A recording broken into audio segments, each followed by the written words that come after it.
આજથી 2-1 મહિના પહેલા આ જ બાઇક ઉપર મારો એક્સિડન્ટ થયો હતો. હા, પગમાં 11 ટાંકા હતા, હાથમાં ફ્રેક્ચર હતું. તમે બધાએ વિડીયો જોયો હશે. બાઇકમાં 52,000 રૂપિયાનો ખર્ચો હતો. અને હા, હોસ્પિટલનો ખર્ચો 25,000 રૂપિયા. એ 75,000માં મને પૂરો એક્સિડન્ટ પડ્યો. અને થયું કેવું ખબર છે? એક છોકરીને ઘરે મૂકવા જવાની હતી. એને ઘરે મેં સહી સલામત મૂકી, પણ મને ઘરે જતા ઊંઘનું ઝોકું આવ્યું અને મારો એક્સિડન્ટ થઈ ગયો.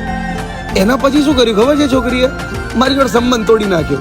એક તો મારા 75,000 રૂપિયા ગયા અને મેં 6 મહિના જે સંબંધ બનાવ્યો હતો ને એ બી ગયો. એટલે મને એટલો બોધ મળ્યો કે જીવનમાં છે ને બધાની સેવા નહીં કરવાની.